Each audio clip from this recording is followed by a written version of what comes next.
새로운 한 주간을 시작하는 월요일 시편 35편 9절부터 18절로 기도를 합니다. 그때 내 영혼이 여호와를 즐거움으로 삼고 그의 구원을 인하여 기뻐하리라. 나의 전 존재가 외치리라. 여호와여, 주와 같은 자가 누구입니까? 주는 약한 자를 강한 자에게서 보호하시고 가난한 자를 약탈자로부터 지키시는 분이십니다. 악한 자들이 일어나 거짓 증언을 하며 내가 알지도 못한 일로 나를 비난하는구나.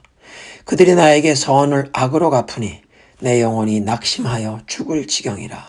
그들이 병들었을 때에 내가 굵은 베옷을 입고 금식하며 그들을 위해 안타깝게 부르짖었더니 내 기도가 헛되이 돌아왔구나. 내가 마치 내 부모나 친구나 형제가 죽은 것처럼 그들을 위해 슬퍼하였으나 내가 어려움에 빠졌을 때는 그들이 다 기뻐하며 내가 알지 못하는 가운데 그들이 함께 모여 나를 헐뜯고 계속 비방하고 있습니다. 그들이 잔치자리에서도 조롱을 일삼는 경건치 못한 자들처럼 나를 향해 이를 갈고 있습니다. 여호와여, 언제까지 보고만 계시겠습니까? 나를 그들에게서 구출하시고 하나밖에 없는 나의 소중한 생명을 이 사자 같은 자들에게서 구해 주옵소서. 그러면 내가 회중 앞에서 주께 감사하고 많은 백성 가운데서 주를 찬양하겠나이다.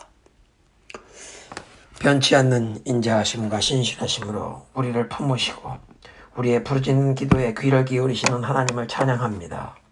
우리의 안고 사는 것을 아시며 우리의 마음의 중심을 아시는 하나님, 오늘도 주의 성령으로 우리의 마음을 감화하사 주의 법도와 진리를 즐거이 따르며 하나님을 기쁘시게 하는 삶으로 나아갈 수 있도록 인도하여 주옵소서.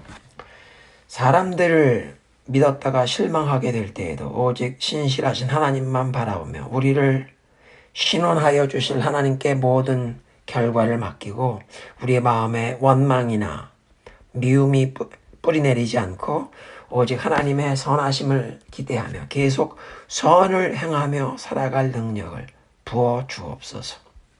오늘도 주의 말씀으로 우리의 속사람을 강건케 하옵소서. 예수님의 이름으로 기도드리옵나이다. 아멘. 오늘의 본문은 신명기 8장 1절부터 10절입니다. 내가 오늘 명하는 모든 명령을 너희는 지켜 행하라. 그리하면 너희가 살고 번성하여 여호와께서 너희의 조상들에게 맹세하신 땅에 들어가서 그것을 차지하리라. 네 하나님 여호와께서 이 40년 동안에 내게 광야 길을 걷게 하신 것을 기억하라. 이는 너를 낮추시며 너를 시험하사 내 마음이 어떠한지 그 명령을 지키는지 지키지 않는지 알려 하심이라.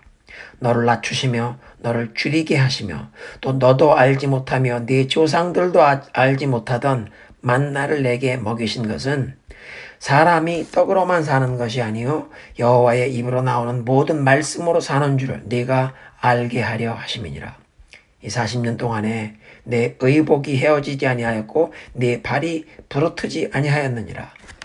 너는 사람이 그 아들을 징계함 같이 내 하나님 여호와께서 너를 징계하시는 줄 마음에 생각하고 내 하나님 여호와의 명령을 지켜 그의 길을 따라가며 그를 경외할지니라. 네 하나님 여호와께서 너를 아름다운 땅에 이르게 하시나니 그것은 골짜기든지 산지든지 시내와 분천과 샘이 흐르고 밀과 보리의 소산지요 포도와 무화과와 석류와 감람나무와 꿀의 소산지라. 네가 먹을 것에 모자람이 없고 네게 아무 부족함이 없는 땅이며 그 땅의 돌은 철이요 산에서는 동을 캘 것이라. 내가 먹어서 배부르고 내 하나님 여호와께서 옥토를 내게 주셨음으로 말미암아 그를 찬송하리라. 아멘. 모세는 광야 세대에게 지난 광야 40년의 여정이 하나님께서 저들의 마음을 알아보시려는 시험, 테스팅의 기간이었다고 밝힙니다. 광야에서 엎드러져 죽은 출애굽 세대에겐 불신앙과 원망 때문에 약속의 땅에 들어가지 못하고 그 하나님의 말씀을 불순종한 사람들에게 주어지는 징벌의 기간이었지만 이제 요단을 건너 가나안에 들어가게 될 출애굽 2세대 즉 광야 세대에게는 이 광야 40년이 테스팅, 시험의 기간이었다는 것을 밝힙니다. 저들이 하나님의 말씀을 지킬 것인지 그러지 아니할 것인지를 시험하는 기간, 그러니까 믿음과 순종을 훈련하는 기간이 되었던 것입니다. 그래서 1절에 이 하나님의 명령을 너희가 지켜 행하라. 영어 성경 보니까 be careful to do. 주의 깊게 그 말씀하신 그대로 행해라. 그러면 너희가 살고 번성하고 약속하신 땅을 차지하게 된다. 그러니까 하나님 말씀의 순종함과 이 생명, 사는 길, 그리고 번성하는 축복을 누리는 것, 땅을 차지하는 그 유업을 누림이 다 연결이 된다는 것을 다시 한번 반복하여 저들에게 상기시키고 있습니다. 2절에 하나님께서 너희로 광야를 40년 동안 걷게 하신 것을 기억해라. 너희 마음이 중심이었던지 하나님께서 보시려고 어려움을 겪도록 하신 것이니 그 광야 여정을 잊지 말고 기억해라. 이 마음의 중심을 테스트하셨다. 하나님께서는 사람의 마음이 자꾸 제 마음대로, 제 멋대로, 제 생각대로 행하려는 성향이 있음을 아셨기 때문에 광야 40년의 여정을 통해서 제 멋대로가 아니라 하나님의 말씀을 순종하는지 그 마음이 어떠한지를 시험하셨다고 합니다. 그래서 신명기에서는 이 하나님의 말씀을 지켜 행하라는 명령이 자주 반복되는 것은 이런 인간의 그 연약함 때문에 반복을 통해서 마음판에 잊지 않고 새겨두게 하시는, 또 반복의 훈련을 통해 마음을 길들이게 하시는 것입니다. 반복의 훈련을 통해 우리 마음이 하나님 말씀에 순종하는 것에 익숙해지도록, 그것이 우리 마음, 우리의 몸에 배도록 하시는 것입니다. 3절에 너희들을 낮추시며 줄이게 하셨다고 하시는데, 이스라엘 백성들이 애굽에서 바로의 종노릇할 때도 워낙 풍요로운 나일강 유역에 그 농산물과 수산물 때문에 저들이 배고픈 적이 없었습니다. 인류 역사를 보면 4대 문명이 발전했던 지역은 항상 큰 강을 끼고 풍부한 식량 생산으로 잉여 농산물이 많아서 생존을 위해서 식량 생산에 매달리지 않아도 되는 사람들이 많아지고, 그런 환경에서 사람들의 이 창의력이 예술과 문화를 포함하여 다양한 분야의 이 발전을 이루게 되었습니다. 그러니까 이 나일강 유역의 애굽에서는 이스라엘 백성들이 먹을 것을 걱정해 본 적이 없었는데, 출애굽한 이후에 광야로 들어가도록 인도하신 하나님께서는 저들이 굶주리는 것을, 배고픔을 경험케 하셨습니다. 모세는 그 배고픔의 경험을 저들을 낮추신 것이라 겸손하게 만든 것이라고 합니다. 자기들의 힘과 노력의 열매로 항상 먹을 양식을 걱정하지 않고 살던 사람들에게 아무것도 없는 광야에서 배고픔을 경험하면서 겸손케 만드셨다는 것입니다. 자기의 힘과 노력으로 필요한 것을 얻을 수 없는 상황과 환경에 저들을 인도하셔서 자신을 믿는, 자신의 능력을 믿고 의지하는 자세를 다 내려놓고 오직 하나님께 의지할 수밖에 없도록 만드시는데, 하나님 말씀에 순종해야만 하나님의 공급을 경험하며 생존할 수 있게 하셔서 저들을 겸손하게 낮추시고 그 하나님을 온전히 믿고 의지하며 하나님 말씀에 순종하는 믿음과 순종의 훈련을 시키셨다는 것입니다. 3절에 그래서 이 만나를 먹이신 것을 사람이 떡으로만 사는 것이 아니라 하나님의 입으로 나오는 모든 말씀으로 사는 줄을 내가 알게 하려 하심이라. 예수님께서 유대 광야에서 40일 금식 기도하신 후에 시험을 당하셨을 때 이 9절의 말씀을 인용해서 마귀의 시험을 물리치셨습니다. 이 신약 성경에 가장 많이 인용되는 부분이 사실은 이 신명기의 말씀입니다. 그 다음이 시편이 될 텐데, 신명기의 말씀이 가장 많이 인용되는 그런 말씀입니다. 만나라는 기적과 같이 하나님의 그 공급을 경험하며 살게 하셨는데, 매일 만나가 내린 것이 아니라 안식일에는 내리지 않아서 하나님께서 말씀하신 대로 그 전날 안식 준비일에 이틀의 양식을 거두어 준비하도록 하셨고, 그 외에 다른 날들은 만나를 이틀간 보존할 수 없어서 하루만 지나면 부패하면서 벌레가 생기게 하셨습니다.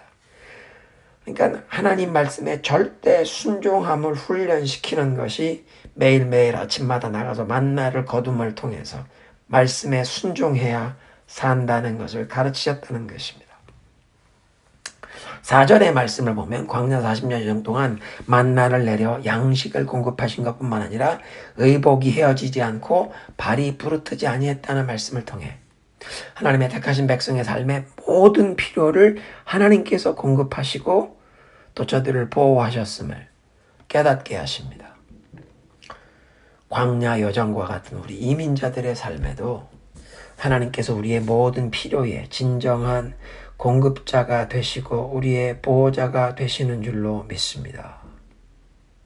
5절은 하나님께서 이스라엘 백성들을 이 광야 40년의 여정을 통해서 그 어려운 환경, 배고픔을 먼저 경험하고 그런 상황에서 이제 하나님께서 만나를 내려 하나님의 그 공급을 경험하게 하면서 하나님의 그 모든 말씀을 순종하는 훈련을 받게 하셨던 그 상황을 아버지가 아들을 훈계하고 훈련시키는 모습으로 묘사합니다. 영어 성경에 이 디스플린 시킨다는 것은 부모가 이 자녀들을 훈계시키는, 그런가 하면 군인들에게 디스플린, 이 군인들에게 이 기합이 들어가도록 훈련을 시키는 그것을 표현하는 말인데요. 그래서 우리말 성경 번역에도 이 부분을 부모가 아들을 훈련시키듯 하셨다. 훈련이라는 단어로 번역을 했습니다. 징계뿐만 아니라 훈계, 훈련.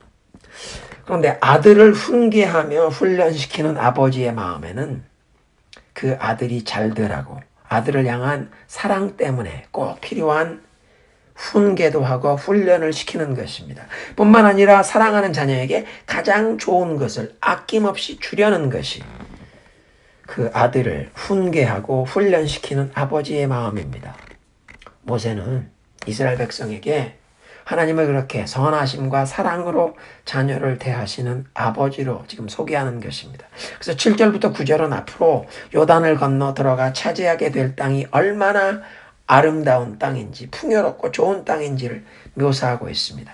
지난 40년간 아무것도 없는 광야에서 그냥 마실 물이 있는 오아시스를 찾아서 이리저리로 방황하던 이스라엘 백성들에게 지금 이 7절부터 9절까지 모세가 묘사하는 땅은 정말로 젖과 꿀이 흐르는 풍요로운 땅의 모습입니다. 하나님께서는 항상 이렇게 좋은 것, 풍성한 것을 그 사랑하는 백성에게 선물로 주시기를 기뻐하시기 때문에 하나님의 백성으로 택하심 받고 부르심 받은 우리는 항상 하나님의 말씀에 순종하는 길로 나아가야 할 줄로 믿습니다. 우리를 사랑하셔서 필요한 훈계와 훈련을 시키시고 그리고 마지막에는 풍성한 좋은 선한 선물을 넘치도록 주시는 하나님, 그 하나님의 아버지의 그 마음, 아버지의 사랑에 감사하며 오직 하나님의 뜻, 하나님의 말씀에 순종하는 저와 여러분이 되시기를 주님의 이름으로 축원합니다. 하나님 감사합니다. 사람이 자기 아들을 훈련시키듯 우리를 향하신 무한하신 사랑과 지혜 가운데 우리의 믿음과 순종을 연단시키시는 훈련과 테스트를 허락하시니 감사합니다. 주님의 선하심과 변치 않는 사랑, 그 인자하심을 의지하며 주님의 말씀에 온전히 순종하는 삶으로 나아가기를 소원합니다. 성령이여 우리를 도우시고 깨우치사 우리의 마음의 중심에서부터 주님의 말씀을 기뻐하게 하시고 순종하면서 생명의 길로 행하고 그래서 하나님이 허락하시는 그 풍성함을 그 약속하신 유업을 받아 누리게 하옵소서. 예수님의 이름으로 기도드리옵나이다. 아멘.